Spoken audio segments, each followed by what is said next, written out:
بسم اللہ الرحمن الرحیم۔ شروع کرتی ہوں اللہ کے ببرکت نام سے جو بہت ہی مہربان نہایت رحم فرمانے والا ہے۔ السلام علیکم ورحمۃ اللہ وبرکاتہ۔ میرے پیارے عزیز بہن بھائیوں، میں امید کرتی ہوں کہ آپ سب لوگ خیریت کے ساتھ ہوں گے۔ آج ایک اور نئی ویڈیو کے ساتھ آپ لوگوں کی خدمت میں حاضر ہوئی ہوں۔ اللہ تعالیٰ سے دعا ہے کہ اللہ تعالیٰ آپ کو اپنے حفظ و ایمان میں رکھے، آپ کو دن دگنی رات چگنی ترقی سے نوازے اور آپ کی ساری جائز حاجات کو پورا کرے اور تمام پریشانیوں کو ختم کرے۔ آج میں آپ کو بہت ہی عبرتناک کہانی سنانے جا رہی ہوں، واقعہ سنانے جا رہی ہوں۔ یہ سن کر آپ کی روح کو جھنجھوڑ کر رکھ دے گا۔ اس واقعے نے کافی لوگوں کی زندگی بدل ڈالی۔ مجھے پکا یقین ہے کہ جس لڑکی نے یہ واقعہ سنا ہوگا یا پڑھا ہوگا وہ توبہ کرنے پر مجبور ہو گئی۔ اللہ تبارک تعالیٰ سے دعا ہے کہ اللہ تبارک تعالیٰ سب کے گناہوں کو معاف کرے۔ آپ سے گزارش ہے کہ آپ بھی اس واقعے کو دل کے کانوں سے ضرور سنیے گا اور عبرت حاصل کیجیے گا۔ ہو سکتا ہے کہ یہ واقعہ آپ کی زندگی میں توبہ کرنے کا ذریعہ بن جائے۔ پیارے نبی صلی اللہ علیہ وآلہ وسلم نے فرمایا، میں اللہ کا حبیب ہوں۔ پھر فرمایا کہ جو جوانی میں توبہ کرتا ہے وہ بھی اللہ تبارک تعالیٰ کا حبیب بن جاتا ہے۔ ہو سکتا ہے کہ یہ عبرتناک واقعہ تمہیں اللہ کا محبوب بنا دے۔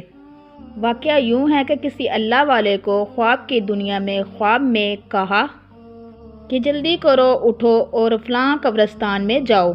اللہ والا خواب سے بیدار ہو کر فوراً اٹھا اور گھبرایا ہوا تھا۔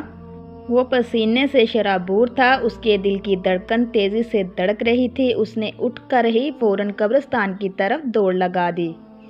جیسے ہی اللہ والا قبرستان کے قریب گیا، وہ کیا دیکھتا ہے کہ بہت سارے کتے ہیں جو قبرستان کے اندر کسی چیز کو کھا رہے ہیں۔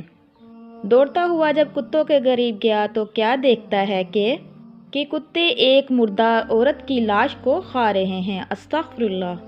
وہ لاش برہنہ ہے۔ وہ لاش قبر سے کیسے نکل آئی میں آپ کو بتاتی ہوں۔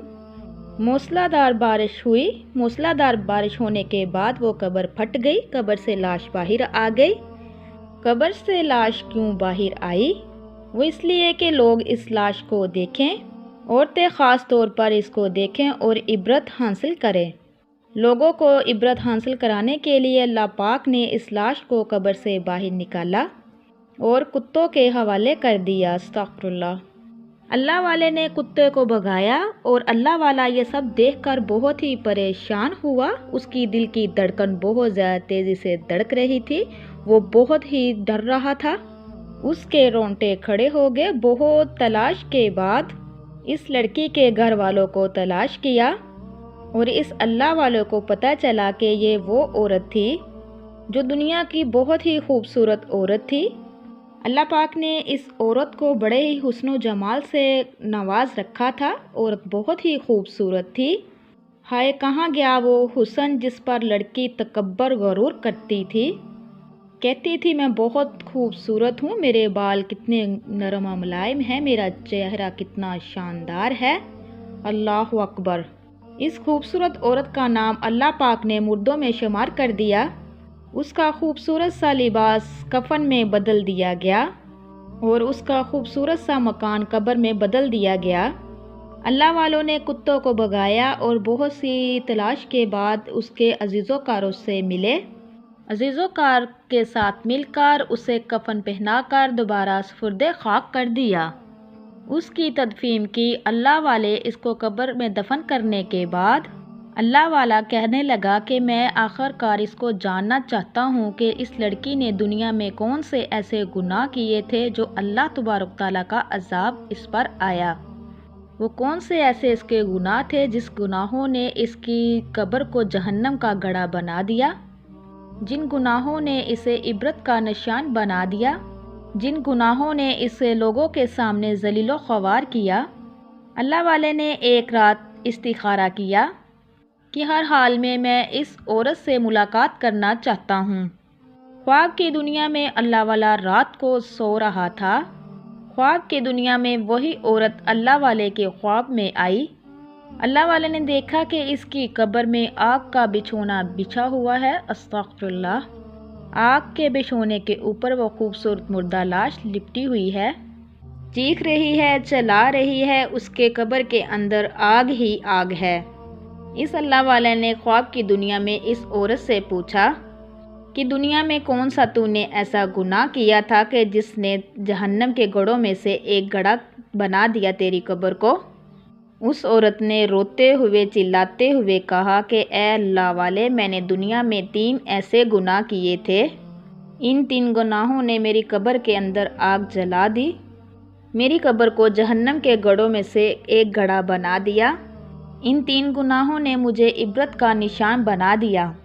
پہلا گناہ یہ ہے کہ جب میرا شوہر، ہر میری دنیا کی خواہش پوری کرنے والا شوہر، جب صبح سویرے باہر نکلتا تھا، پورا دن خاک چھانتا تھا، محنت کرتا تھا، میرے لیے روٹی کا بندوبست کرتا تھا اور سوچتا تھا کہ مجھے کچھ ملے نہ ملے لیکن میری بیوی اور بچوں کو روٹی کا ٹکڑا مل جائے، پورا دن تپتی ریت میں خاک چھانتا تھا، روزی روٹی کماتا تھا لیکن شام کو تھکا ہارا جب گھر آتا تھا، گھر کی دہلیز پر قدم رکھتا تھا، آگے بجائے اس کا استقبال کرنے کے میں کچھ ایسا جملے بول دیتی تھی جو جملہ اس کی تھکاوٹ میں اور زیادہ اضافہ کر دیتا تھا۔ وہ جملہ میرے شوہر کو تکلیف اور دکھ دیتا، اتنا درد ملتا کہ میرا شوہر اللہ کے سامنے شکوہ کرنے پر مجبور ہو جاتا۔ دوسرا گناہ جو بہت ہی بڑا گناہ ہے، میں معاشرے میں فحاشی پھیلاتی تھی۔ فحاشی کے ساتھ ساتھ میں اپنے بالوں کا اچھا خاصا اونچا رکھ کے جونڈا بنایا کرتی تھی اور چہرے کا خوب بناؤ سنگار کر کے باہر نکلا کرتی تھی، اس سوچ کی بنیاد پر کہ ہر ایرے گیرے کی نظر مجھ پر پڑے اور میری تعریف کرے، سب مجھے دیکھ کر یہ کہنے پہ مجبور ہو جائیں کہ میں دنیا کی خوبصورت ترین عورت ہوں۔ اور میرا تیسرا جو گناہ، سب سے بڑا گناہ، شوہر کی غیر موجودگی میں غیر محرم لڑکوں کو بلاتی گھر میں ان سے گناہ کروایا کرتی تھی۔ اے اسلام کی مقدس شہزادیوں، سب کچھ کرنا لیکن 3 گناہوں سے سخت نفرت کرنا، ان 3 گناہوں سے ہمیشہ دور رہنا، شوہر کی اجازت کے بغیر بن سور کر گھر سے باہر نہ نکلنا، نکلنا ہو تو پردے کے اندر سے نکلنا، شوہر کی غیر موجودگی میں غیر مردوں سے نہ بات چیت کرنا، نہ اپنے گھر بلانا۔ رسول اللہ صلی اللہ علیہ وآلہ وسلم اپنا سر گھٹنوں میں ڈال کر زاروں قطار رو رہے تھے، آقا کریم روتے چلے جا رہے تھے، آقا کریم کی آنکھیں چھم چھم برس رہی تھی۔ اتنے میں حضرت علی رضی اللہ عنہ دوڑ کر آئے، قدم چوم کر عرض گزار ہوئے، یا رسول اللہ صلی اللہ علیہ وآلہ وسلم، آخر کس چیز نے آپ کو نم کر دیا؟ میرے نبی نے فرمایا، اے علی، شب معراج کی رات میں جہنم کے قریب سے گزرا، جب میں جہنم کے قریب سے گزرا تو میں نے دیکھا کہ جہنم میں سب سے زیادہ عورتیں ہیں، میری گناہگار عورتوں کو سب سے زیادہ عذاب مل رہا ہے، فرشتے میری امت کی گناہگار عورتوں کو عذاب میں مبتلا کر رہے تھے۔ وہ منظر جب جب میری آنکھوں کے سامنے آتا ہے تب تب میری آنکھیں برسنا شروع ہو جاتی ہیں، وہ منظر دیکھ کر برداشت نہیں کر پا رہا۔ حضرت علی رضی اللہ عنہ نے فرمایا، یا رسول اللہ صلی اللہ علیہ وآلہ وسلم، وہ کون سی عورتیں ہیں اور وہ دنیا میں کون سے ایسے گناہ کرتی تھی؟ میرے نبی نے پہلی عورت کا حال بیان کرتے ہوئے ارشاد فرمایا، اے علی، جب میں نے پہلی عورت کو دیکھا جہنم میں تو فرشتے اس کو بالوں سے پکڑ کر جہنم کی آگ کے درمیان میں لٹکا رہے تھے اور اس عورت کا دماغ چولہے پہ رکھی ہانڈی کی طرح پگھل رہا تھا۔ وہ عورت رو رہی تھی، چیخ رہی تھی، افسوس وہ جس قدر زیادہ رو رہی تھی، چیخ رہی تھی، فرشتے اتنا ہی زیادہ اس پر عذاب مسلط کر دیتے تھے۔ استغفر اللہ، استغفر اللہ، استغفر اللہ۔ تو میں نے جبرائیل علیہ السلام سے عرض کیا کہ آخر یہ دنیا میں کون سے ایسے گناہ کیا کرتی تھی؟ تو حضرت جبرائیل علیہ السلام نے کہا، یا رسول اللہ، یہ آپ کی امت کی گناہگار وہ عورت ہے جو خوب بناؤ سنا کر کے اپنے بالوں کو اچھے سے جونڈا اونچا بنا کر گھر سے باہر نکلا کرتی تھی، اس سوچ کی بنیاد پر کہ ہر کسی کی نظر اس پر پڑے، یہ معاشرے میں بے حیائی پھیلا رہی تھی۔ رسول اکرم صلی اللہ علیہ وآلہ وسلم نے دوسری عورت کا حال بیان کرتے ہوئے ارشاد فرمایا، اے علی، میں نے جہنم میں دوسری عورت کو اس حال میں دیکھا کہ اس کی زبان اتنی لمبی تھی کہ اس کی زبان کے ذریعے جہنم کے فرشتے اس کو جہنم میں لٹکا رہے تھے اور جہنم کا ابلتا ہوا پانی اس کے منہ میں ڈال رہے تھے۔ استغفر اللہ۔ میں نے فرشتوں سے پوچھا، فرشتوں کہ اس نے دنیا میں کون سا ایسا گناہ کیا؟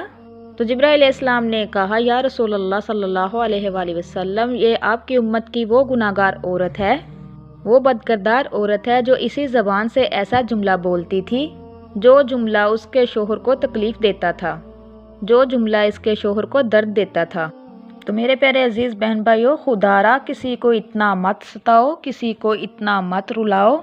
اگر وہ اللہ کے سامنے تمہارا نام لے کر رو پڑا تو یاد رکھنا تمہارے لیے بہت بڑا مسئلہ بن جائے گا۔ تو میرے نبی نے تیسری عورت کے بارے میں بتایا کہ وہ اپنے ناخنوں سے اپنے چہرے کا گوشت نوچ نوچ کر کھا رہی تھی۔ استغفر اللہ۔ یہ عورت زناکار عورت تھی۔ تو میرے پیارے عزیز بہن بھائیو، یہ زندگی کے جو لمحے آپ کو ملے ہیں یہ آپ کے لیے غنیمت ہے، اس میں کچھ کر لیجئے، اللہ تبارک تعالیٰ سے معافی مانگ لو۔ میرے پیارے عزیز بہن بھائیو، استغفار کا ذکر زیادہ زیادہ کرے اور اللہ تبارک تعالیٰ سے دعا کیا کرے، اللہ تبارک تعالیٰ شیطان کی شر سے محفوظ رکھے، اللہ تبارک تعالیٰ اپنی حفاظت میں رکھے۔ اسی کے ساتھ میں اجازت چاہوں گی، نیکسٹ ٹائم پیاری پیاری ویڈیو کے ساتھ آپ لوگوں کی خدمت میں دوبارہ حاضر ہوں گی۔ آپ لوگوں سے ریکویسٹ ہے جو میرے چینل پہ نئے ہیں، میرے چینل کو سبسکرائب کیجئے، لائک کیجئے، شیئر کیجئے، جلدی سے بیل آئیکن کو بھی آن کیجئے، وہ اس لیے کہ میری ہر نئی آنے والی ویڈیو آپ تک میسر ہو سکے۔ اب تک کے لیے اتنا ہی، اللہ حافظ۔